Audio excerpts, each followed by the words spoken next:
أكبر يا لطيف بخلقه يا عليم بخلقه يا خبير بخلقه ألطف يا لطيف يا عليم يا خبير يا لطيف بخلقه يا عليم بخلقه يا خبير بخلقه ألطف بنا يا لطيف يا عليم يا خبير يا لطيف بخلقه يا عليم بخلقه يا خبير بخلقه ألطف بنا يا لطيف يا عليم يا خبير يا لطيف أن يسرد بنا في منازل إنك لطيف لم تسرد بنا المسلمين يا لطيف أن يسرد بنا في منازل إنك لطيف لم تسرد بنا المسلمين يا لطيف أن يسرد بنا في منازل إنك لطيف لم تسرد بنا والمسلمين لا إله إلا الله لا إله إلا الله لا إله إلا الله لا إله إلا الله لا إله إلا الله لا إله إلا الله إلا الله لا إله إلا الله لا إله إلا الله لا إله إلا الله لا إله إلا الله لا إله إلا الله لا إله إلا الله إلا الله لا إله إلا الله لا إله إلا الله لا إله إلا الله لا إله إلا الله إلا الله لا إله إلا الله لا إله إلا الله لا إله إلا الله لا إله إلا الله لا إله إلا الله لا إله إلا الله محمد رسول الله صلى الله عليه وسلم صلى الله نعم نبينا صلى الله نعم نبينا صلى الله نعم نبينا صلى الله نعم نبينا صلى الله نعم نبينا صلى الله نعم نبينا صلى الله نعم نبينا وصل على محمد وصل على وسلم وصل على محمد وصل على وسلم وصل على محمد وصل على وسلم وصل على محمد يا رب صل عليه وسلم استغفر الله استغفر الله استغفر الله استغفر الله استغفر الله استغفر الله استغفر الله استغفر الله تائبون إلى الله تائبون إلى الله تائبون إلى الله يا الله بها يا الله بها كريم يا الله يا الله يا سن خاتمة الله بها يا الله بها كريم يا الله يا الله يا سن خاتمة يا الله بها يا الله بها كريم يا الله يا الله يا سن خاتمة غفرانك ربنا عليك المسلمين يقولك الله ونفسنا وسعنا ما كسبت عليها ما كسبت ربنا لا تؤاخذنا إن نسينا واخطأنا ربنا ولا تحمل علينا إصرا كما حملته على الذين من قبلنا ربنا ولا تحملنا ولا تؤاخذنا به واعف عنا واغفر وارحمنا أنت مولانا فانصرنا على القوم الكافرين اغفر لرسولنا وحبيبنا وشفيعنا وقدوتنا محمد عبد الله وآله وأصحابه أزواجه وذريته إن الله يعمر جانب الجنة وينفعنا بأسرنا وعظمهم في الدنيا والدنيا والآخرة ويجعلنا من حزبهم ويرزقنا مغفرة ويتوفنا على ملتهم ويشرنا في زمرتهم في خير ولطف وعافية بسر الفاتحة حول الله من الشيطان الرجيم بسم الله الرحمن الرحيم الحمد لله رب العالمين الرحمن الرحيم مالك يوم الدين إياك نعبد وإياك نستعين اهدنا الصراط المستقيم صراط الذين أنعمت عليهم غير المغضوب عليهم ولا الضالين آمين ثم الفاتحة إلى روح سيدنا المهاجرين اللهم أعز وإلى روح سيدنا المصطفى العظيم على فقيه المقدم محمد بن علي وعلي ورسوله وإبراهيم بن المغضوب عليهم أجمعين أن الله يغفر لهم يوم درجات في الجنة وينفعنا بسمعة عليهم وعلى أمرهم وعلومهم في الدنيا والدنيا والآخرة الفاتحة الحمد لله من الشيطان الرجيم بسم الله الرحمن الرحيم الحمد لله رب العالمين الرحمن الرحيم مالك يوم الدين إياك نعبد وإياك نستعين اهدنا الصراط المستقيم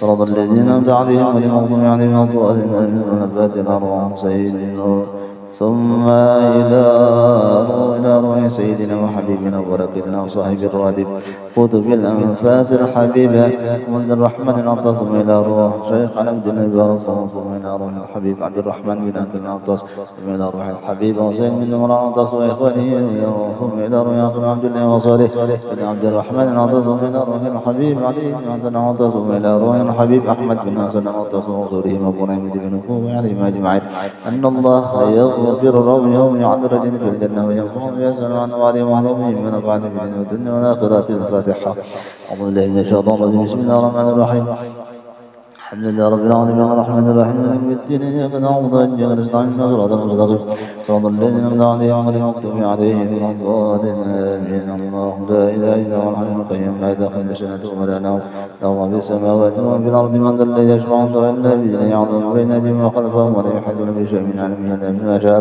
وسع كرسيه السماوات والأرض ولا يغفر حفظهما وهو العلي العظيم لقد الرسول بما أنزل إليه من ربهم ولمن كلنا آمن بالله وملائكته وكتبه ورسله نفرق بين أحد من رسله وقد سمعنا وتعالى القرآن ربنا وإليك المصير يكتب الله نفسنا وسعنا ما كسبت عليها من كسب ربنا لا تؤاخذنا إن نسينا واخطأنا ربنا ولا تحمل علينا إصرا كما حملته على الذين من قبلنا ربنا ولا تحملنا ما لا طاقة لنا به واعف عنا واغفر لنا وارحمنا أنت مولانا فانصرنا على القوم الكافرين لا إله إلا الله ولا شريك له له الملك وله الحمد يحيي ويميت وهو على كل شيء قدير لا إله إلا الله وحده لا شريك له له الملك يحيي ويميت وهو على كل شيء قدير لا إله إلا الله وحده لا شريك له له الملك يحيي ويميت وهو على كل شيء قدير سبحان الله والحمد لله ولا إله إلا الله ولا قوة إلا بالله إله إلا الله والله أكبر سبحان الله والحمد لله ولا إله إلا الله والله أكبر سبحان الله بحمده سبحان الله العظيم سبحان الله بحمده سبحان الله العظيم سبحان الله بحمده سبحان الله العظيم سبحان الله والحمد لله ولا إله إلا الله والله أكبر سبحان الله والحمد لله ولا إله إلا الله والله أكبر سبحان الله والحمد لله ولا إله إلا الله أكبر ربنا اغفر لنا وتب علينا إنك أنت التواب الرحيم ربنا اغفر لنا وتب علينا إنك أنت التواب الرحيم ربنا اغفر لنا وتب علينا إنك أنت التواب الرحيم اللهم صل على محمد اللهم صل عليه وسلم اللهم صل على محمد اللهم صل عليه وسلم اللهم صل على محمد اللهم صل عليه وسلم وأعظم كلمة الله تامة من شر ما خلق أعظم كلمة الله تامة من شر ما خلق أعظم كلمة الله تامة من شر ما خلق بسم الله الذي لا يضر مع اسمه شيء في السماء وهو السميع العليم بسم الله الذي لا يضر مع اسمه شيء في الأرض ولا في السماء وهو السميع العليم بسم الله الذي لا يضر مع اسمه شيء في الأرض ولا في السماء وهو السميع العليم رضينا بالله ربا وبالإسلام دينا وبه محمد نبيا ورسولا رضينا بالله ربا وبالإسلام دينا وبه محمد نبيا ورسولا رضينا بالله ربا وبالإسلام دينا وبه محمد نبيا ورسولا بسم الله والحمد لله والخير والشر من أشهاد الله بسم الله والحمد لله والخير والشر من أشهاد الله بسم الله والحمد لله والخير والشر من أشهاد الله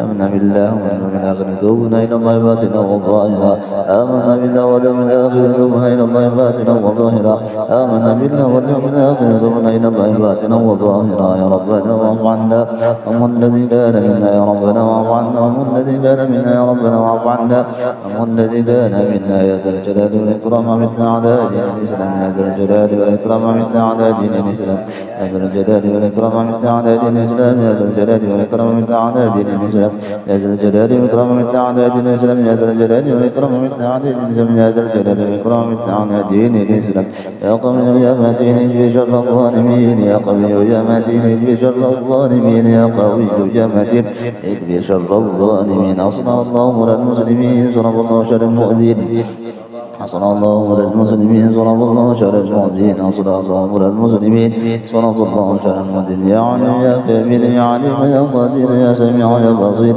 يا لطيف يا خبير يا عليم يا كبير يا عليم يا قدير يا سميع يا بصير يا لطيف يا خبير يا عليم يا كبير يا عليم يا قدير يا سميع يا بصير يا لطيف يا خبير يا ظالم لم يا كاشف الغم يا من عبده يغفر ويرحم ظالم لم يا كاشف الغم يا من عبده يغفر ويرحم يا فارج لم يا كاشف الغم من عبده يغفر ويرحم استغفر الله رب البرايا استغفر الله من الخطايا استغفر الله رب البرايا استغفر الله من الخطايا استغفر الله رب البرايا استغفر الله من الخطايا استغفر الله رب البرايا استغفر الله من الخطايا لا إله إلا الله لا إله إلا الله لا إله إلا الله لا إله إلا الله لا إله إلا الله لا إله إلا الله لا إله إلا الله لا إله إلا الله لا إله إلا الله لا إله إلا الله لا إله إلا الله لا إله إلا الله لا إله إلا الله لا إله إلا الله لا إلا الله لا إله إلا الله لا إله إلا الله لا إله إلا الله لا إله إلا الله لا إله إلا الله محمد رسول الله صلى الله عليه وسلم وشرف وكرم ومجد وعظم ورضي الله تعالى عن أهل بيته المطهرين وصحبه المنتهين وتابع دربه سلم الدين بسم الله الرحمن الرحيم قل هو الله الله صمد لم يلد ولم يولد ولم يكن له كفوا أحد بسم الله الرحمن الرحيم قل هو الله أحد الله صمد لم يلد ولم يولد ولم يكن له كفوا أحد بسم الله الرحمن الرحيم قل هو الله أحد الله صمد يلد ولم يولد ولم يكن له كفوا أحد بسم الله الرحمن الرحيم قل أعوذ برب الفلق من شر ما خلق من شر غضب إذا وقب من شر النفاثات من عقد من شر حاسد إذا حسد بسم الله الرحمن الرحيم قل أعوذ برب الناس ملك الناس إله الناس من شر الوسواس الخناس الذي يوسوس في صدور الناس من الجنة والناس صلوات على سيدنا وحبيبنا وشفيعنا رسول الله محمد عبد الله وآله وأصحابه وأزواجه وذريته وأهل بيته إلى روح سيدنا المهاجر إلى الله أحمد بن عيسى ورسوله وفروعهم، ثم إلى روح سيدنا عاصم على الفقيه المقدم محمد بن علي بعلي وأصوله وفرعهم من سادتنا علي بعلي وأصوله وفرعهم أن الله يعظم درجات في الجنة كثير مطلوبة من أوضاع وحسنة يحفظنا بهم وينفعنا بهم ويعيد علينا وعلى أولادنا وأحبابنا من بركات مصائب ونعوذ بهم ونفعنا بدين والدنيا والآخرة. الفاتحة. أعوذ بالله من الشيطان الرجيم. بسم الله الرحمن الرحيم. الحمد لله رب العالمين الرحمن الرحيم مالك يوم الدين إياك نعبد وإياك نستعين اهدنا الصراط المستقيم صراط الذين أنعمت عليهم غير المغضوب عليهم ولا الضالين آمين. وبارك على سيدنا وصاحب الراتب قطب الإرشاد وغوث العباد والبلاد الحبيب عبد الله بن علوي بن محمد الهداد ووزوره وفرعه أن الله يعطي درجات في الجنة ويكثر مثوبة من يضاعف حسناتهم ويحفظنا بدم ينفعنا بهم ويعيد علينا وعلى أولادنا وأحبابنا من بركاتهم وصالح أنوارهم وعظمهم ونفعاتهم في الدين والدنيا والآخرة. الفاتحة. أعوذ بالله من الشيطان الرجيم. بسم الله الرحمن الرحيم. الحمد لله رب العالمين الرحمن الرحيم مالك يوم الدين نعبد وإياك نستعين صراط المستقيم صراط الذين أنعمت عليهم غير المغضوب عليهم ولا الضالين. فنادى إلى أرواحك فنعبد الله الصالحين وولينا وشيخنا في الدين وأدب نقوم علينا وأموات أهل هذه البلدة من أهل لا إله إلا الله أجمعين من أرواح أموات المسلمين وأحياهم إلى يوم الدين أن الله يغفر لهم ويعفرج قلوب المسلمين ويرحم ويشفي مرضهم ويجمع شملهم على الهدى ويؤلف ذات بينهم ويولي عليهم خيارهم ويصرف عنهم شرارهم ويكفينا وإن شر الفتان والمهن والمؤذج والمتعدين من قريب أو بعيد ويرخي أسعارهم ويغزر أمطارهم ويعطي كل منا زل على من الله ورسوله ويقضي جميع حاجاتنا ويفتح عن البطون عارم ويختم لنا بالحسنى وهو راض عنا في خير ورفد وعافية إلى حضرة النبي سيدنا محمد صلى الله عليه وسلم. الفاتحة. الحمد لله من الشيطان الرجيم. الحمد لله رب العالمين الرحمن الرحيم مالك يوم الدين إياك نعبد وإياك نستعين صراط المستقيم صراط الذين أنعمت عليهم غير المغضوب عليهم ولا الضالين آمين. اللهم إنا نسألك رضاك والجنة ونعوذ بك من سخطك والنار. اللهم إنا نسألك رضاك والجنة ونعوذ بك من سخطك والنار. اللهم إنا نسألك رضاك والجنة ونعوذ بك من سخطك والنار. جزا الله عن سيدنا محمد صلى الله عليه وسلم ما هو أهله. جزا الله عنا سيدنا محمد صلى الله عليه وآله وسلم ما هو أهله. جزا الله عنا سيدنا محمد صلى الله عليه وسلم ما هو أهله. الفاتحة. أعوذ بالله من الشيطان الرجيم. بسم الله الرحمن الرحيم. الحمد لله رب العالمين الرحمن الرحيم مالك يوم الدين غير المغضوب عليهم ولا الضالين. من رب العالمين. بسم الله الرحمن الرحيم. الحمد لله رب العالمين حمد يوافي نعمه وكافي مزيده. يا رب لك الحمد كما ينبغي للجلال وجهك الكريم على عظيم سلطانك. سبحانك لا نحصي ثناء عليك أنت كما أثنيت على نفسك. فلك الحمد حتى ترضى ولك الحمد إذا رضيت ولك الحمد بعد الرضا. اللهم صل وسلم على سيدنا محمد في الأولين وسلم على سيدنا محمد في الآخرين وسلم على سيدنا محمد في كل وقت العين. وسلم على سيدنا محمد في الملائكة على إلى يوم الدين. وسلم على سيدنا محمد حتى ترسل عظاما عليه وأنت خير الوارثين. اللهم إنا نحتفظ ونستغفرك دياننا وأنفسنا وأموالنا وأهلنا وكل شيء أعطيتنا. اللهم اجعلنا وينفيك نافك وأمانك وعينتك من كل شيطان مريض وجبار عنيد وذي عين وذي بغي وذي حسد ومن شر كل ذي شر إنك على كل شيء قدير.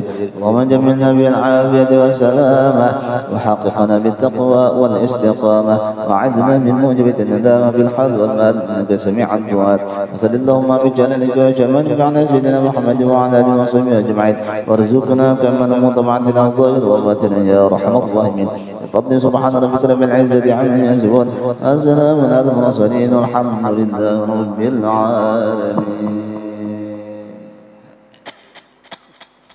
أستغفر الله العظيم لي ولوالدي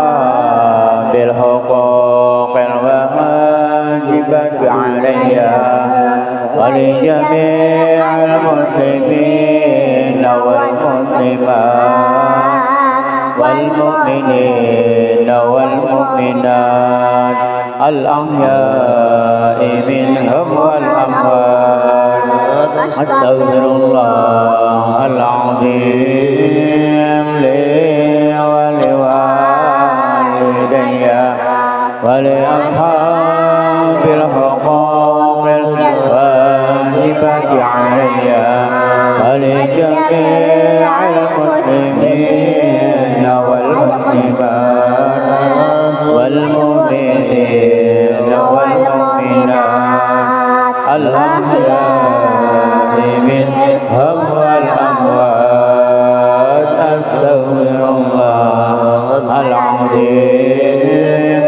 li wa liwalidayya wa li ashabil huquqil wajibati alayya wa li jami'il muslimin wal muslimat wal mu'minin wal mu'minat al-ahya'i minhum wal amwat. La hadrati sayyidina Rasulillah wa abdillah wa ansari Rasulillah wal muhajirin ma'a Rasulillah summa ila ruhi sayyidina muhajirin Allah Ahmad bin Isa summa ila ruhi sayyidina Baqir Muqaddam Muhammad bin Ali wa sallallahu wa far'ihim summa ila ruhi Habibi Ali bin Muhammad Husain al-Habsi wa walidina wa walidihim wa wadina wa wadihim wa wadil muslimin ajma'in wa ila hadratin Nabi al-Mustafa Rasulillah sallallahu alaihi wasallam biramil Fatihah. A'udzu billahi minasyaitonir rajim. Bismillahirrahmanirrahim.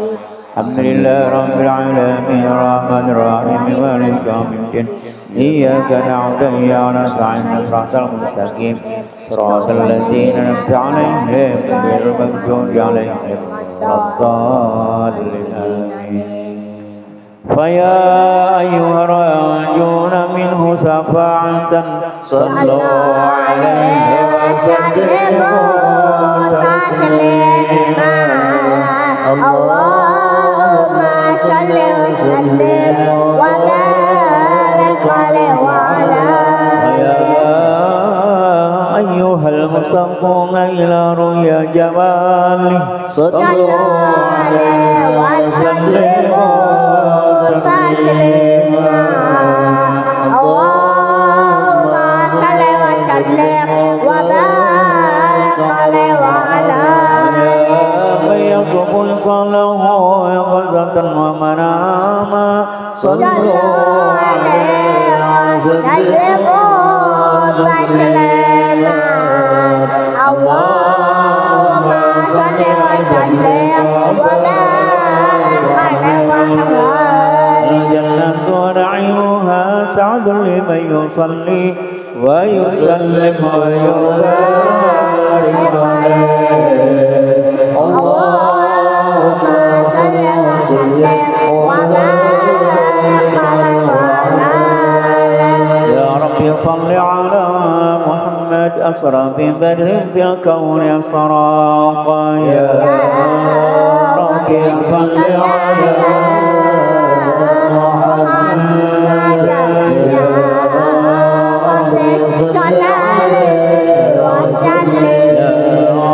صل على محمد أكرم داع يدعو إلى الحق. يا ربي صل على محمد يا ربي صل عليه وسلم. يا ربي صل على محمد المصطفى صادق المصدق. يا ربي صل على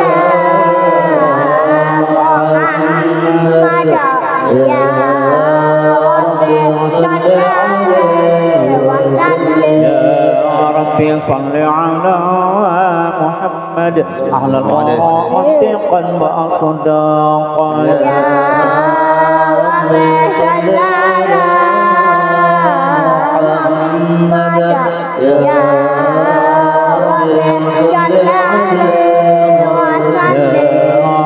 صل على محمد أفضل من بالطاعة حقا. يا ربي صل على محمد يا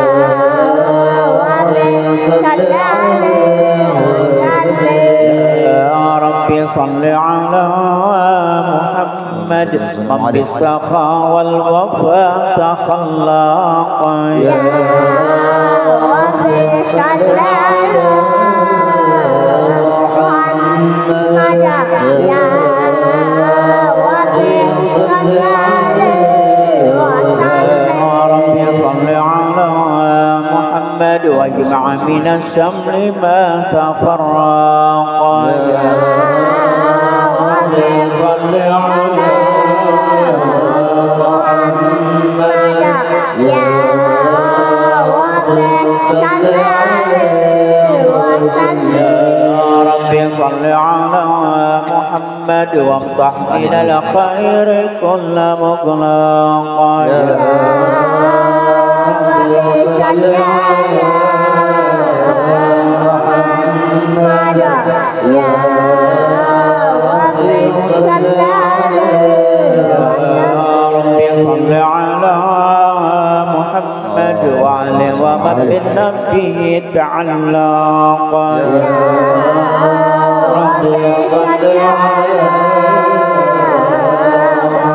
محمد يا ربي صل عليه وسلم يا ربي صل على محمد ومن للحبيب يعشق يا ربي صل على محمد يا ربي صل عليه وسلم يا ربي صل على محمد ومن بحبل النبي توثق يا ربي صل على محمد يا ربي صل عليه وسلم اللهم صل وسلم وبارك على محمد.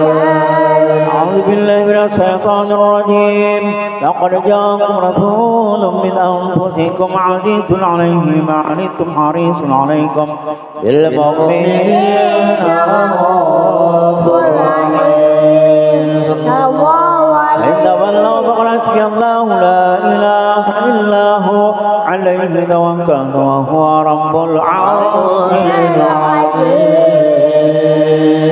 إن الله وملائكته يصلون على النبي يا أيها صلوا عليه وسلموا تسليما. اللهم صل وسلم وبارك على محمد. بسم الله الرحمن الرحيم. الحمد لله القوي سلطانه الواضح برهانه المقصود بالوجود كرمه وإحسانه على ما تعاقب الجنو خلق الخلق عنها وعليها علمه وبسط لهم من بيت المنة ما زرت به في أقدار الحسنى رأسا لمسرب خلقه أجل عبيده رحمة تعلق جرده هذا العبد المحروم نظرت أنسان ربه بعلم الزهدة والغيوب فبادل هذا المن الذي أكرم بالمنان ومعجب هذا الفضل الذي برز من حضرة الإحسان سورة كاملة ظهرت في هيكل محمود أثرت بوجودها أعناف الوجود وترج المرد العوالم انتراس التكريم. اللهم صل وسلم وشرف الصلاة والتسليم على سيدنا ونبينا محمد الرؤوف الرحيم. اللهم صل وسلم وبارك عليه وعلى أشهد أن لا إله إلا الله وحده لا شريك له شهادة تعرف بها اللسان عما تضمنه الجنان من التصديق بها والإذعان صلى الله عليه وسلم على أهل اليقين من سر ذلك الإجعال وتصديق شوالد صلى الله عليه سيدنا محمد الصادق بقوله وفعله والمبعد عن الله تعالى وتبليغه بخلقه من فروده ونبيه صلى الله عليه أرسله للعالمين بصيرا ونظيرا فبلغ الرسالة وأدى الأمانة وأدله به من الأمة بشرا كثيرا وقام منيرا فبعجبها من منة حرم الله بها على البشر وبعشها من نعمة انتصر جرها في البحر والبحر صلى الله عليه صل وسلم يا جل الصلوات واجمعها والتحيات وعشائها على هذا العبد الذي وفى بحق العبودية وبرز فيها في خلة الكمال وقام بحق الربوبية في مواطن الخدمة لله وقبل عليه غاية الإقبال صلاة يتصل بها روح المصلي عليه يملأ به نور تعلقه به وحبه ويطلب بها بعناية الله بحجبه وعلى آله وصحبه الذين ارتقوا الشهوات المدر من قربه وتبينوا دلال شرف أصله بوقته وحبه ما عند الأقوال من الشرك راب عظيم اللهم صل وسلم أشرف الصلاة والتسليم على سيدنا ونبينا محمد الرؤوف الرحيم اللهم صل وسلم وبارك عليه وعلى آله أشرقت أنور نبينا مددها كون سرور في ربي عين هل فينا نور أنوار البدور مرحبا يا نور العين مرحبا طول الدهور مرحبا جد الحسين يا حبيب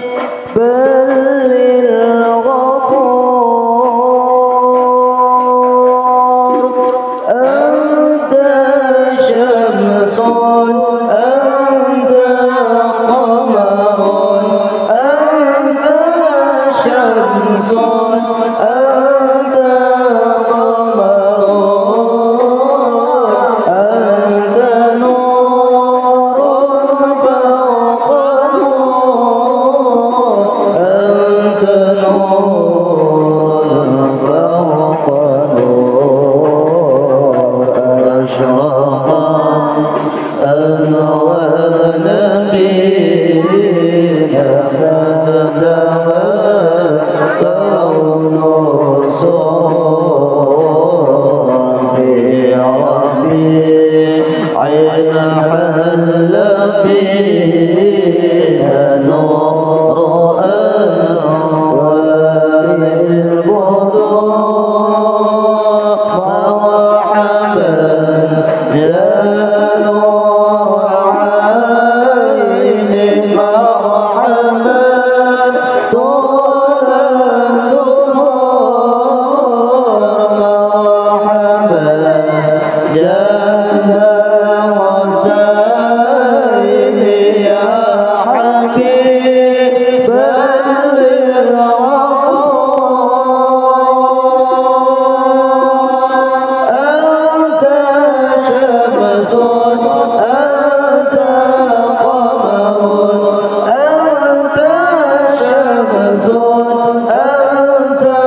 أنت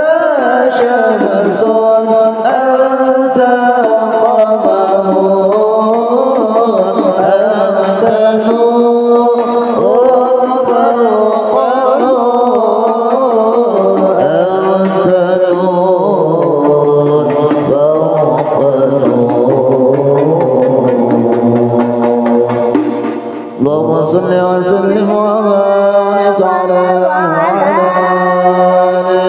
ومتعلقت في هذه الدرة مكنونة والجوهرة مسونة والكون كله يصبح ويمشي بسرور وابتهاج بقوم جهر شرك هذا السراج والعيون متصوفة إلى بروزه متسوقة إلى ارتقاء جواهر الكنوز وكل دابة من كل عيش نطقت ببأسه العبارة معلنة بكمال البشارة وما من عين حملت في ذلك العام إلا أتت في حملها بغلام من بركات وسعادة هذا الإمام صلى الله عليه.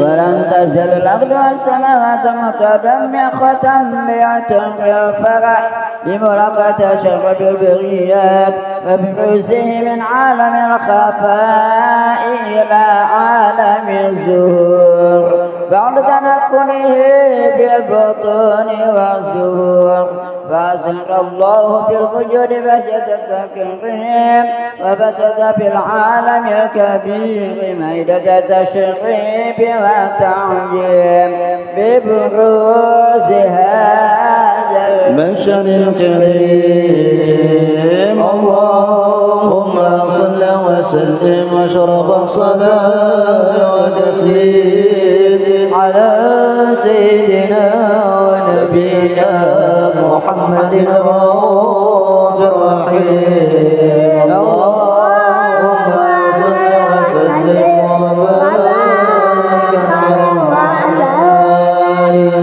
وحين قربا عن وضع هذا الحبيب عملت السماوات والأرضون ومن فيهن بالترحيب وأمطار الجود لله على أهل الوجود تسج وألسنة الملائكة بتبشير للعالمين تعج. سبحان الله الحمد لله لا إله إلا الله أكبر.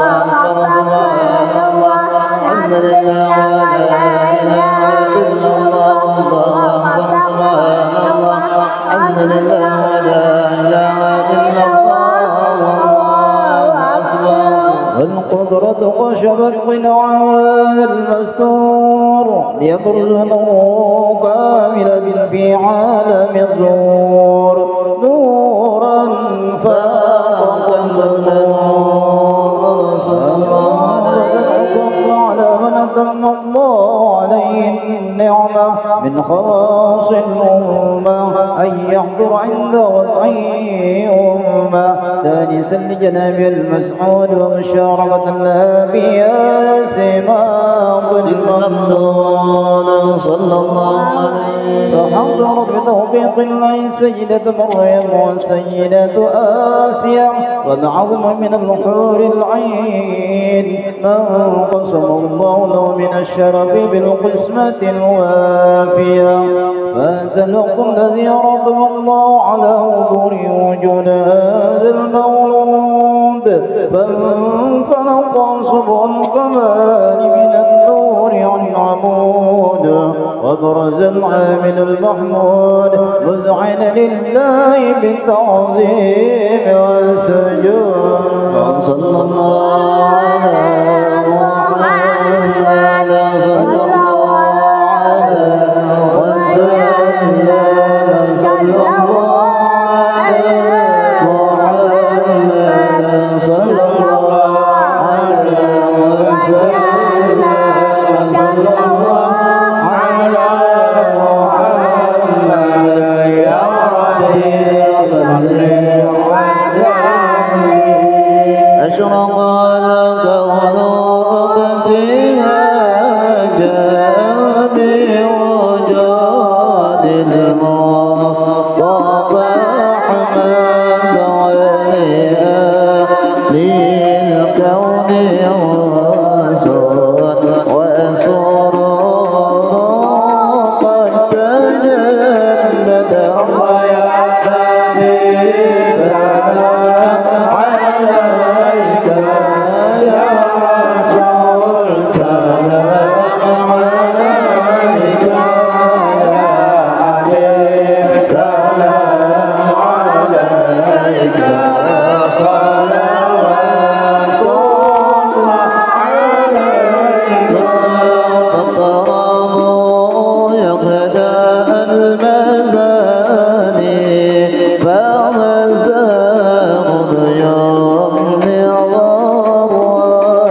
الهادي محمد يا نبي سلام عليك يا رسول سلام عليك يا حبيب سلام عليك صلوات الله عليك صلى الله على محمد صلى الله عليه وسلم صلى الله على محمد يا ربي صل وسلم صلى الله على محمد صلى الله عليه وسلم صلى الله على محمد يا ربي صل وسلم اللهم صل وسلم وبارك عليه وعلى ولقد تصب نبينا صلى الله عليه وسلم من محاسن الأخلاق بما قدر عن كتابته بطون الأوراق فنبينا صلى الله عليه وسلم أحسن الناس خلقا وخلقا وأولهم إلى مكارم الأخلاق سبقا وأوصاهم بالمؤمنين حلما ورفقا برا رؤوفا لا يقول ولا يفعل إلا معروفا له الخلق السهل واللبس المختبع على المعنى الأسد إذا دعاه المسكين وأجابه إجابة معجلة وهو الأب الشريف الرحيم باليتيم والأرملة وله مع صولة أخلاق هيبة القوية التي ترتعد منها فرائس أقوياء من البرية ومن مشرد فيه تعترت الطرق والمنازل وبعرض ذكره كغيبة المجالس والمحافل فهو ديننا صلى الله عليه وسلم جميع صفة الكمال والمنفرد بخلقه وخلقه بأشرف خصوصية فما من خلق بالبريد محمود إلا وهو متنقل عن سيد الوجود أجمع جبل أسفل الحبيب وشأنه ولو العلا بوجهه ومكانه أو سبويت وقد تعالى مثلها أخرجت على نجلسها بعناية في دفن وقد علمون وكمولد النبي الكريم وحكاية ما أكرم الله بها العبد المقرب من التكريم والتعظيم والخلق العظيم فأسر مني أن أمسك عينة الأقوام بهذا المقام وأقرأ السلام على سيد الأنام السلام عليك أيها النبي ورحمة الله وبركاته السلام عليك أيها النبي ورحمة الله وبركاته السلام عليك أيها النبي ورحمة الله وبركاته وبذلك يسن الختم كما يسن تقديم وعليه أفضل الصلاة وتسليم اللهم صل وسلم أشرف الصلاة والتسليم على سيدنا ونبينا محمد الرؤوف الرحيم اللهم صل وسلم وبارك عليه وعلى القلب متيم بالطه النبي يا نبي وصلى وسلم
اتبعنا الله بمعتبر فبدنياي وآخرتي يا رسول الله خذ بيدي يا إمام الرسل يا سندي أنت بعد الله معتمدي فبدنياي وآخرتي يا رسول الله خذ بيدي بالعقد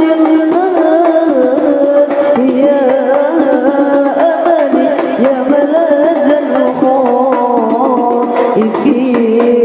وجهي نزرتك وما رسلي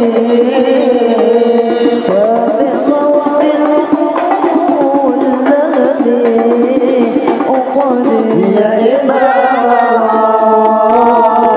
يا سندي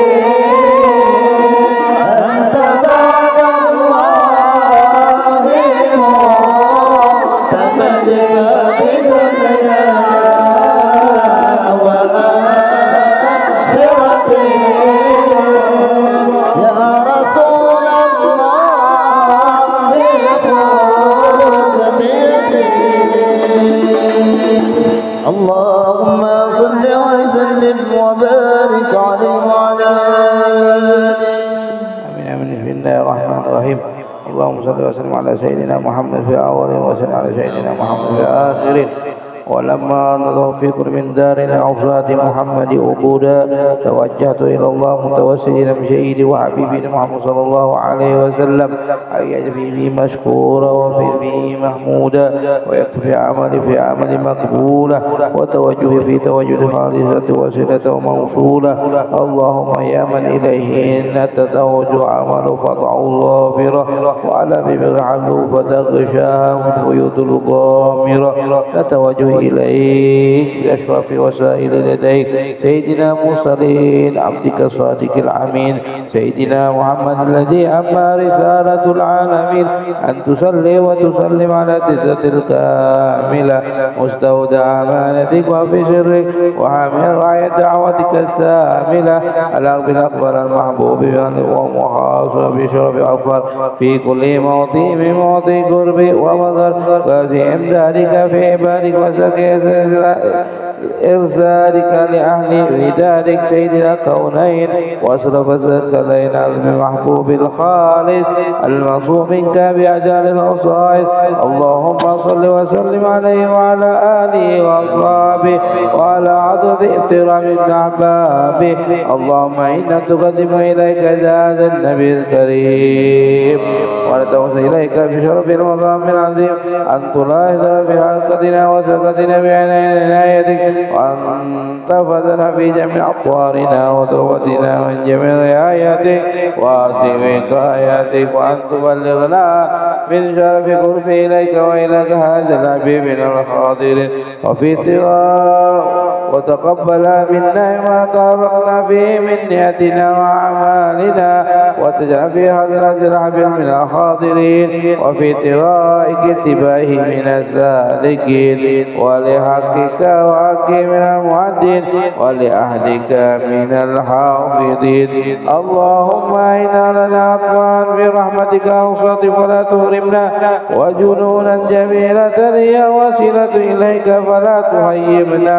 آمنا بك وبرسولك ومجابنا من الدين وتوجهنا إليك مستافعين أن تقابل المذنب منا بالغفران أن تقابل المذنب منا بالغفران أن تقابل المذنب منا بالغفران والمتابع سائلا بما سأل ومعملا بما عمل وأنت من ونصر عبد العبيد ووضر ووله ووضر وأمة ببركة وشافي وجرة أولادنا ووالدينا وأهل قدرتنا ووالدنا وجميع المسلمين والمسلمات والمؤمنين والمؤمنات في جميع جهات أعدنا رعاية دائمة في جميع الأقطار وأقطار منصورة ومع الإسلام والإيمان بأهلها معمورة معنا وصورة واغفر لكم قربة المكروبين واقضي دين مدين واغفر للمذنبين وتوبة التائبين وانصرنا رحمتك على عبادك المؤمنين أجمعين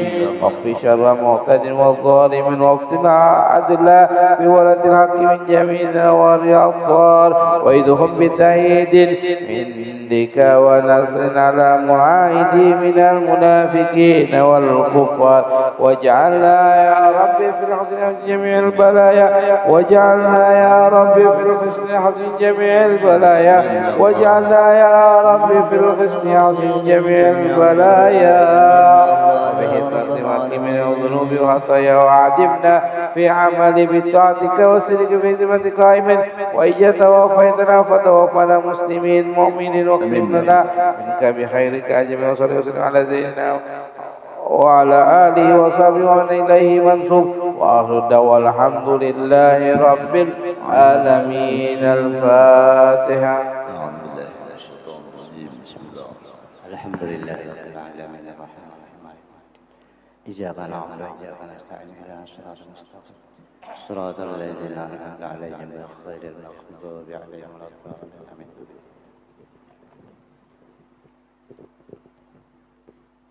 السلام عليكم ورحمة الله وبركاته. بسم الله الرحمن الرحيم. الحمد لله رب العالمين والصلاة والسلام على أشرف الأنبياء والمرسلين سيدنا ومولانا محمد وعلى آله وأصحابه أجمعين. أما بعد. Yang terhormat para habaib dan syaraib, wabil khusus Habib Muhammad bin Abdul Hayy Assegaf dan juga para alim ulama, guru-guru agama, tokoh-tokoh masyarakat, hadirin rahimakumullah. Puji dan syukur kita haturkan kehadirat Allah Subhanahu wa taala yang telah memberikan taufik hidayah serta inayah sehingga kita dapat bersama-sama di tempat yang penuh berkah dan rahmat ini. Semoga apa yang kita lakukan pada malam hari ini Allah Subhanahu wa taala akan mengampuni dosa-dosa kita, dosa kedua orang tua kita, dosa guru-guru kita, dosa sanak saudari kita, dan juga dosa jiran tetangga kita. Amin ya rabbal alamin. Salawat dan salam semoga selalu terlimpah dan tercurah kepada baginda Nabi besar Muhammad sallallahu alaihi wasallam, kepada keluarga beliau, sahabat tabi'in dan tabi'at sampai hari kiamat nanti. Ucapan ampun dan maaf kiranya apa yang ulun sampaikan nanti ada terdapat berupa kesalahan atau kekhilafan. Qala musannif rahimahumullahu ta'ala wa nafa'ana bi'ulumi fid dharain amin. Wal maqalatu tsaniyatu wal ishrun an Umar radhiyallahu anhu, yang artinya makalah yang ke-22 dari sahabat Nabi, yaitu Sayyidina Umar radhiyallahu anhu. Ujar Sayyidina Umar, wallahi ma ubtulitu bi baliyatin illa wa kana lillahi alayya fiha tilkal bariyati arba'uni amin. Ujar Sayyidina Ali, demi Allah tidak menimpa kepadaku suatu bala kecuali adalah bagi Allah atasku pada itu bala tersebut arba'uni amin, yaitu ada memiliki 4 kenikmatan. Artinya Sayyidina Umar radhiyallahu anhu ini mengatakan, apabila kita tertimpa suatu bala atau suatu musibah, dan di balik musibah itu Allah sisipkan masih 4 kenikmatan, sehingga dengan sebab kita melihat akan 4 kenikmatan tersebut tidak terputus pujian kita kepada Allah. kita dapat musibah, tapi bisa sanggup lagi kita mengucap ucapan alhamdulillah. Artinya apa? Artinya kita memandang di belakang suatu musibah tersebut masih ada beberapa kenikmatan yang diberikan oleh Allah kepada kita. Kalau kita umpamanya terpatri kepada musibah tersebut, tentu lisan kita berat untuk mengucap pujian kepada Allah. Tapi kalau kita jauhkan pandangan hati kita memandang kepada di belakang musibah tersebut masih ada nikmatnya Allah, maka ringanlah lisan kita untuk memuji Allah dengan ucapan alhamdulillah. Sebagaimana minggu-minggu yang telah lewat, kita menjelaskan tentang masalah rahasia musibah. Rahasia-rahasia yang Allah ungkapkan tentang masalah musibah. Kalau kita mengetahui rahasia tersebut, tentu kita akan ringan hati untuk menerima musibah tersebut. Karena itu ada suatu jamuan Allah. Musibah itu adalah suatu jamuan Allah. Sehingga hati kita tidak sedih dan hati kita lapang menerimanya. Kenapa? Karena kita mengetahui rahasia di balik musibah tersebut. Nah, hadirin rahimahullah. Ujar Sayyidina Ali, awwaluha iz lam takun tilkal bariyatu fi dini. Fa innal imtihana fid din a'zamu minal imtihani fil badani wal mal. Yang pertama, nikmat di balik musibah tersebut, karena tidak ada bala itu pada agamaku. Artinya apabila kita tertimpa musibah ini tentang masalah penyakit pada badan kita umpamanya, atau musibah tentang masalah harta kita. Untung juga musibah itu pada badan kita atau pada harta kita kada diandalkan oleh Tuhan musibah itu pada agama. Nah, itu pandangan kita umpamanya dapat musibah. Umpamanya musibahnya itu semacam penyakit. Alhamdulillah juga badanku nang dapat musibah kada agama. Nah, itu pandangan kita. Kenapa? Wa innal imtihan, karena bahwasanya cobaan pada agama itu adalah cobaan yang paling besar dibandingkan cobaan badan dan harta. Jadi alhamdulillah juga aku ditimpa musibah, kada musibah masalah agama. Nah, itu pandangan kita ketika kita mendapat musibah, sehingga bisa meringankan akan rasa kesedihan kita, bahkan bisa mendatangkan akan rasa kelapangan dada kita. Nah, hadirin rahimakumullah. Kemudian yang kedua, wasani izlam takun ay baliyatu a'zama minha min tilkal baliyati allati asabatni. Yang kedua, kenikmatan di belakang musibah itu, karena tiada adalah bala tersebut lebih besar daripada bala yang tertimpa padaku. Artinya kita tertimpa suatu musibah semacam penyakit. Alhamdulillah juga musibah ini kada ganal diberi Tuhan lawan aku. Alhamdulillah Allah kada menimpakan musibah lebih besar daripada musibah nang aku terima. Nah, itu bisa meringankan akan rasa kesedihan kita, bahkan bisa mendatangkan rasa kelapangan hati kita untuk menerima musibah tadi. Wasalisu, dan bermula yang ketiga, suatu kenikmatan yang diberikan Allah di belakang musibah tersebut, izlam takun muhramar ridha ay mamnu'ar ridha biha bitilkal baliyat, karena tiada Allah subhanahu wa ta'ala mencegah akan ridhanya dengan bala tersebut. kita tertimpa musibah semacam umpamanya tertimpa harta kita umpamanya hilang. Alhamdulillah juga harta aja yang hilang, tapi hatiku masih diberikan Allah Subhanahu wa taala terbuka untuk menerima senangnya hilang harta tersebut. Artinya kita mengucap alhamdulillah kepada Allah karena hati kita itu masih ada diberikan Allah sifat rida menerima musibah tersebut. Hati kita masih dibukakan oleh Allah, kada tercegah, maksudnya kada tercegah rida kita dengan musibah yang tertimpa kepada kita. Karena sebagaimana minggu yang telah lewat, musibah itu akan mendapatkan 3 hal. Pertama, kita mendapat musibah, itu akan dipanggil oleh para malaikat orang yang mendapat musibah nanti pada hari kiamat, sehingga banyak orang-orang yang mendapat musibah ketika di padang mahsyar itu mereka berdiri banyak.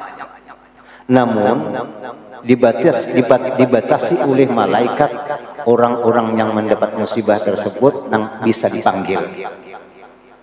Di antaranya yang dikatakan oleh malaikat itu, sewaktu di dunia dia mendapat musibah dilihat pada suhufnya, pada catatan amal yang dicatat oleh 2 orang malaikat, Rakib dan Atid. Apabila di dalam catatan tersebut ketika dia mendapat musibah tidak ada mencela, tidak ada celaan kepada Allah, tidak ada celaan tentang masalah musibah, maka diperkenankan oleh malaikat untuk mendatangi dan mengambil. Pertama adalah pahala. Pertama adalah Allah memberikan pahala. Dan yang kedua, Allah akan memberikan derajat yang paling tinggi. Nah, itu rahasianya. Allah menimpakan suatu musibah kepada seseorang, Allah akan memberikan derajat yang tinggi. Derajat itu tidak bisa dicapai dengan amalan kecuali dengan musibah. Kecuali dengan musibah. Jadi kalau kita mengetahui akan rahasia ini, maka kita lapang dada untuk menerima musibah tersebut. Bahkan ucapan terima kasih kepada Allah Subhanahu wa taala. Jadi Allah menghendaki memberikan musibah kepada seseorang itu hendak menaikkan derajat. Orang kada kawa mencapai derajat itu dengan ibadah kecuali dengan musibah. Nah, itu. Nah, hadirin rahimahullah. Kemudian wasalisu yang ketiga, Islam takun. Kemudian yang keempat, warabi'u ata'arju as-sawaba 'alaiha. Dan yang keempat, ujar Sayyidina Umar radhiyallahu anhu, aku mengharap dalam musibah tersebut akan mendapatkan ganjaran pahala dari Allah Subhanahu wa taala. Nah, inilah 4 kenikmatan yang diberi Allah Subhanahu wa taala di balik musibah yang tertimpa kepada kita. Sehingga dengan musibah tersebut tertimpa kepada kita masih mampu untuk mengucapkan pujian kepada Allah Subhanahu wa taala. Bukan hanya ganjaran pahala dari Allah sebenarnya ketika kita mendapat musibah. Bahkan Allah Subhanahu wa taala menimpakan musibah tersebut agar diri kita itu kada banyak mendapatkan dosa. Kita dapat musibah umpamanya semacam penyakit. Dengan sebab penyakit itu kita kada banyak dosa. Kenapa? Diam di rumah aja lagi. Kada kawa lagi menggibah orang. Kada kawa lagi menguncing orang karena kita sakit. Nah, ini rahasianya. Rahasia ketika kita mendapat musibah. Allah menjaga diri kita supaya jangan terlalu banyak dosa. Nah, hadirin rahimahullah. Wal maqalatu salisatu wal ishrun an Abdullah bin Mubarrak radhiyallahu anhu, innahu qala inna rajulan hakiman huwa ma ya'riful umur. Makalah yang ke-23 dari Abdullah bin Mubarrak radhiyallahu anhu.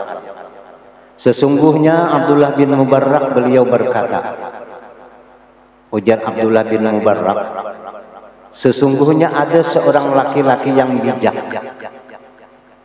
jama'al ahadisa fakhtara minha arba'ina alfan. Dia mengumpulkan akan beberapa hadis, maka dia pilih hadis yang banyak tersebut menjadi 40.000 hadis. Ada sebahagian ulama, ada sebahagian hukama di zaman dahulu, dia kumpulkan hadis-hadis Nabi sehingga terkumpul jumlahnya itu sekitar 40.000 hadis.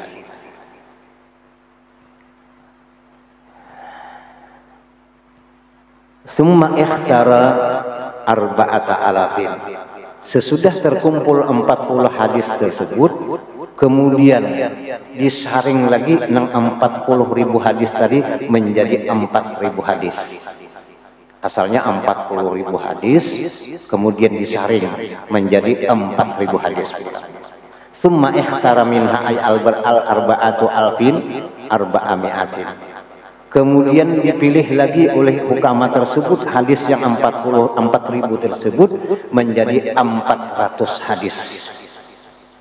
Kemudian sesudah 4.000 hadis disaring lagi menjadi 400 hadis. Summa ikhtara minha al-arba'i mi'atin arba'ina hadisan mubajjalan. Kemudian dia pilih lagi yang 400 hadis tadi menjadi 40 hadis. Kemudian disaring lagi, asalnya 400 hadis kemudian disaring lagi menjadi 40 hadis. Summa ikhtara minha al-arba'ina arba'a kalimatin. Kemudian dia saring lagi atau dia pilih lagi yang 40 hadis itu menjadi 4 kalimat. 40 hadis dijadikan menjadi 4 kalimat. Ihdahunna, salah satu nang 4 hadis tersebut. Yang pertama, la tusiqna bi imra'atin la tatma'inna ilaiha wa la ta'manha ala kulli hal. Bal la budda li rajulin minal ghairi minal ghirati ay karahatin syarikatil ghair fi haqqihi. Salah satu 4 hadis tersebut kata ulama hukama, janganlah kalian terlalu percaya kepada perempuan. Ai la tatma'inna ilaiha wa la ta'manha. Jangan engkau merasa tenang kepada perempuan dan jangan merasa engkau aman dengan perempuan atas setiap hal. Artinya kepada pasangan kita. Kita jangan terlalu banyak, jangan semua rahasia yang kita miliki itu kita buka. Artinya ada sebahagian rahasia yang masih belum diketahui oleh pasangan kita. Bal la budda li rajulin minal ghirah ay karahatin syarikatil ghair fi haqqihi. Bahkan tidak boleh tidak bagi seseorang laki-laki ada memiliki sifat kecemburuan dengan pasangan kita. Jadi ada sebahagian rahasia yang kita rahasiakan dari pasangan kita dan kita mesti kepada pasangan kita itu ada memiliki sifat kecemburuan. Karena sifat kecemburuan itu bagi laki-laki itu adalah hukumnya wajib. Artinya ada istilahnya sesuka hati pasangan kita itu bergaul dengan orang lain. Nah, itu yang pertama. Kemudian yang kedua, la taqtarinna bil mal la tazunna al amna minal halaki bisababil mal. Falam tahfaz al umura wala takun makhdu'an bikasatil mar. Dan yang kedua daripada hadis yang dikumpulkan oleh hukama, janganlah engkau tertipu dengan harta. Maksudnya, janganlah kalian menyangka merasa aman daripada kebinasaan dengan sebab harta. Janganlah engkau merasa aman daripada kebinasaan dengan sebab harta. Artinya apabila kita memiliki harta, janganlah sah kehendak hati kita. Karena semua harta yang kita miliki, mungkin ada sebahagian dengan harta, masalah itu tidak akan kita bisa menuntaskannya. Jadi kita jangan hidup ini merasa aman kalau sudah bisa banyak harta. Jangan. Apabila kita merasa aman dengan banyaknya harta, maka kita akan tertipu. Kita akan tertipu. Kenapa? Falam tahfaz al-umura, karena bahwasanya harta itu tidak bisa menjaga akan segala perkara. Artinya harta-harta yang kita miliki itu tidak bisa menjaga akan masalah-masalah yang kita alami. Mungkin ada sebahagian masalah yang tidak bisa dibereskan dengan harta. Di antaranya masalah yang ada kawal dibereskan dengan harta itu adalah kematian. Kawalah kita asasi dengan harta. Ketika datangnya kematian, kada kawal. Makanya kita jangan merasa aman apabila kita sudah memiliki harta. Mungkin ada sebagian masalah yang mana masalah itu tidak bisa dibereskan dengan harta. Wala takun makhdu'an bikasatil mal, dan janganlah kalian merasa senang dengan banyaknya harta ala kulli hal, atas segala hal. Balla budda min ihtiyat wa min tadzakuril akhirah. Bahkan semestinya kita beapik, semestinya kalau kita sudah memiliki harta, kita ingat dengan akhirat. Karena akhirat itu adalah suatu alam yang tidak jurang tenang, kada bermanfaat lagi harta yang kita miliki tadi. Apabila sudah kita masuk alam akhirat atau alam kubur, kada bermanfaat lagi harta yang kita miliki tadi. Harta itu bukan lagi milik kita, tapi milik orang yang mewarisi. Nah, hadirin rahimahullah. Wasalisatu, dan bermula yang ketiga, la tahmalu ma'dataka malam latiquhu. Qala sallallahu alaihi wasallam aslu kulli da'in al-baradah, rawahu ad-daraqatni. Dan bermula yang ketiga, kata hukama, janganlah engkau bebani diri engkau. Kalau ma'dataka itu makna asal itu lambung. Ma'dataka itu makna asal lambung. Janganlah engkau bebani akan dirimu sesuatu yang tidak mampu untuk menerimanya. Maksudnya di sini adalah lambung. Artinya jangan kita paksakan memasukkan makanan ke lambung kita sehingga lambung kita itu tidak bisa menyandangnya, tidak bisa memikul. Nabi Shallallahu Alaihi Wasallam bersabda, aslu kullu da'il al-baradah. Asal tiap penyakit itu adalah perut yang penuh. Kebanyakannya penyakit itu datang oleh karena perut kita banyak isinya, kata Rasulullah Sallallahu Alaihi Wasallam. Nah, hadirin rahimahullah, karena orang yang sering kenyang itu bukan cuma hanya mengundang penyakit, tapi juga adalah menghilangkan akan kecerdasan kita berpikir. Maka apabila sudah parut kita kenyang, itu jelas sudah imbahnya tuh mata mengantuk, lu mikir akan guringnya lagi. Nah, itu risikonya kita parut kenyang. Nah, hadirin rahimahullah. Warabi'atu la tajma'u minal ilmi ma la yanfa'uka.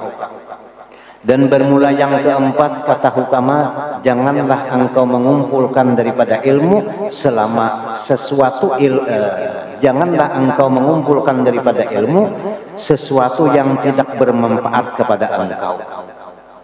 Nah, ini hadis yang keempat, kita jangan mengumpulkan ilmu di mana ilmu itu nang kada bermanfaat lawan kita. Artinya kita disuruh untuk menuntut ilmu, ilmu nang kawa kita pakai, ilmu nang bermanfaat biasanya kita. Nang kada bermanfaat jangan kita tuntut ilmunya itu. Karena ilmu itu sangat luas.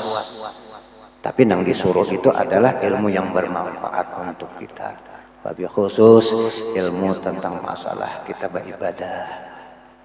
Ilmu tentang masalah kita bagaimana cara kita mendekatkan dengan Allah.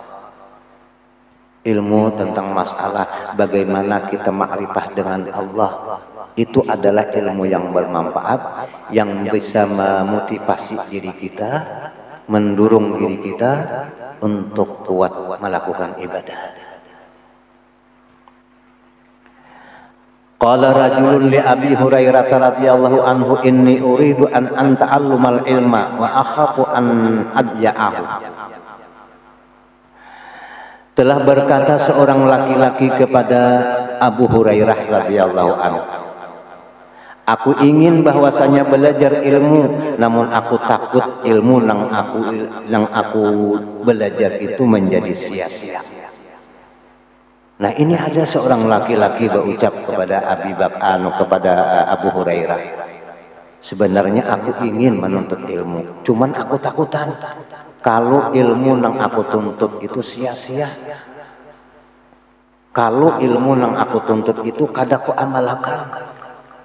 Ujar seorang laki-laki berkata kepada Abu Hurairah. Faqala, maka berkata oleh Abu Hurairah, kafa bitarki ilmi ida'atun. Maka cukup dengan sebab meninggalkan bagi menuntut ilmu itu adalah sia-sia.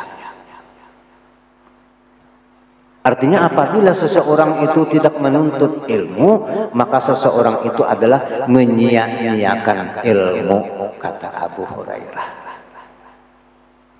Jadi bukan menuntut ilmu itu bukan menuntut ilmu itu dengan ilmu itu kita kada mengamalkan itu mensia-siakan ilmu, bukan, kata Abu Hurairah. Orang yang mensia-siakan ilmu itu adalah orang yang tidak mau mencari ilmu. Itu orang yang menyia-nyiakan akan ilmu. Wa qala al-Imam Syafi'i radhiyallahu anhu min muqayyidi syaitan tarkul amali khaufan min ayyaqulan nas innahu limura'in. Telah berkata Imam Syafi'i radhiyallahu anhu, sebahagian tipu daya syaitan yaitu adalah meninggalkan amal, kadahapun ba'amal. Kenapa inya kadahapun ba'amal? Khaufan min ayyaqulan nas innahu lamura'in. Dia takut kalau orang banyak berucap, aku ini orang nang riya. Ini salah satu daripada strategi syaitan untuk menipu manusia. Tipu daya syaitan untuk menipu manusia. Kenapa ikam kada beramal? Aku takutan kalau dipadahkan aku ini orang riya. Nah, orang ini adalah orang yang sudah tamakan suara syaitan, sudah tamakan ucapan syaitan. Seharusnya kita tetap beramal, berusaha ikhlas. Itu nang sebenarnya orang nang kada tamakan ucapan syaitan. Lebih-lebih bawakap masalah masjid. Kenapa ikam kada bawa kap? Karena aku takutan kalori ya. Ini adalah tamakan ucapan syaitan. Seharusnya kita tetap impakkan sebagian harta kita ke masjid, namun kita berusaha agar ikhlas. Seandainya kada ikhlas infak kita tidak untuk masjid, itu masih ada harapan Allah akan memberikan ganjaran pahala, kata sebagian ulama. Dengan sebab doa orang yang berjamaah di masjid itu. Ada sebagian ulama mengatakan, seandainya kita ini umpamanya mewakaf ini, ada ikhlas dalam hati kita, itu masih ada kesempatan kita, Allah akan memberikan ganjaran pahala dengan sebab doa orang yang sembahyang berjamaah di masjid tadi. Jadi kita jangan takut. Jangan kita jadikan alasan kita tidak menginfakkan harta kita untuk masjid karena takutan kaloria. Jangan. Kalau Allah menghendaki akan ikhlas, umpamanya kita ria nih, tapi Allah ingin membersihkan akan amal kita itu, maka kita akan mendapatkan ganjaran pahala nanti pada hari kiamat. Nah, itu salah satu daripada tipu daya syaitan. Li'anna tathiral amal min naz'ati syaitan. Karena mensucikan amal itu adalah pengaruh daripada syaitan. Mensucikan amal itu adalah pengaruh daripada syaitan. Bil kulliyah, dengan seluruhnya, muta'azirun, kada bisa. Maksudnya apa? Maksudnya demikian. Kita beramal bersih daripada cobaan, bersih daripada tipuan syaitan, seluruh amal kita kada mungkin kita kawa bersih daripada tipu daya syaitan di dalam satu amal kita, kada mungkin kawa. Namun kita tetap berusaha, agar amal kita itu suci, artinya ikhlas. Falau waqafna li'ibadatin alal kamal la ta'azzara al-ishtighalu bi syai'in minal ibadah wa dzalika yujibul battalah allati hiya aqsa darda syaitan. Jikalau seseorang itu berhenti, jikalau kita berhenti untuk melakukan ibadah atas kesempurnaan, maka tidak mungkin atau tidak bisa boleh menyibukkan dengan sesuatu daripada ibadah. Artinya inya menghendaki ini, bisa aku beribadah apabila sudah sempurna keikhlasanku, apabila sudah sempurna akan niat dan tujuanku di dalam melakukan ibadah. Wazalika yujibul battalah, dan apabila menghentikan dia melakukan ibadah, menunggu kesempurnaan keikhlasan pada ibadah tersebut, maka jadilah ia akan menjadi orang yang pengangguran. Jadilah ia menjadi orang pengangguran. Ia kadahkon ibadahnya. Apabila kadahkon beribadah, berarti sudah tercapai tujuan syaitan. Itu nang dikehendaki syaitan, supaya kita jangan beribadah. Kenapa ikam kada beribadah? Kena dulu aku beribadah. Aku menyempurnakan tentang masalah keikhlasanku, hanya aku beribadah. Amun menunggu kesempurnaan di dalam melakukan ibadah tersebut, itu menyebabkan akan timbulnya sifat kulir. Maka kita jadi pengangguran. Apabila kita sudah kadahkon beribadah, tak capai kehendak syaitan. Nah, jadi kesimpulannya, kita tetap melakukan ibadah, namun kita berusaha semaksimal mungkin agar ibadah kita itu ikhlas, bukan karena apa-apa. Nah, itu yang dimaksud Imam Syafi'i. Sebagaimana dikatakan oleh sebagian ulama, siru ilallahi arajan wa mukassira. Ujar sebahagian ulama, berjalanlah kalian mendekati Allah arajan. Artinya meskipun dalam keadaan batis kita pincang, meskipun dalam keadaan pelan-pelan, tapi pasti. Meskipun ada mukayyadah syaitan kepada diri kita, kita tetap berusaha untuk melakukan ibadah dengan ikhlas. Jangan kita menunggu ikhlas dulu hanya beribadah, jangan. Ulun pernah mendengar ada orang betakun, jurang kenapa pian tuh parak langgar tuh, kadahkon beribadah kelanggar, kadahkon sembahyang berjamaah kelanggar. Takutan aku kalau aku nikina riya. Nah, ini orang nang makan ucapan syaitan. Apabila ada orang yang semacam itu, orang itu sudah direnggut hatinya itu oleh syaitan. Direnggut oleh syaitan. Jangan sampai kita melakukan mengucapkan ucapan semacam itu. Nah, hadirin rahimakumullah. Wa qala al-Imam Syafi'i radhiyallahu anhu, man ta'allama al-Qur'an azmat qimatuhu. Ujar Imam Syafi'i, barang siapa belajar akan Al-Quran, maka besarlah oleh nilainya. Wa man ta'allamal fiqha nabula qadruhu. Barang siapa belajar akan ilmu fikih, maka niscaya dia akan mencapai akan pangkat yang tinggi. Wa man katabal hadisa qawiyat hujjatuhu. Barang siapa menulis akan hadis, maka kuatlah akan hujjahnya. Wa man ta'allamal hisaba jazula ru'yahu. Barang siapa belajar akan hisab, maksudnya belajar ilmu matematika, jazula ra'yuhu, maka niscaya cerdaslah oleh pikirannya. Wa man ta'alamul arabiyah raqqa tabi'uhu. Barang siapa belajar akan ilmu bahasa Arab, maka niscaya lembutlah tabiatnya. Wa man lam yaqsun nafsahu lam yanfa'ahu ilmuhu. Barang siapa tidak bisa menjaga akan dirinya, maka tidak bermanfaatlah oleh ilmunya. Nah, itulah yang diucapkan oleh Imam Syafi'i. Artinya Imam Syafi'i memberikan arahan kepada kita agar kita menuntut ilmu agama, lebih-lebih ilmu yang saat ini kita perlukan, semacam kita melakukan ibadah sembahyang, semacam kita hendak berzikir, semacam kita hendak bertasbih, mesti ilmu itu kita tuntut agar amal kita itu diterima oleh Allah Subhanahu wa taala. Karena melakukan ibadah salah satu syaratnya itu mesti kita belajar. Nah, kemudian selanjutnya wallahu a'lam bishawab. Mungkin sampai di sini ulun menyampaikan. Mudah-mudahan apa yang ulun sampaikan ada manfaatnya. Salah hilaf mohon dimaafkan. Billahi taufiq wal hidayah. Assalamualaikum warahmatullahi wabarakatuh.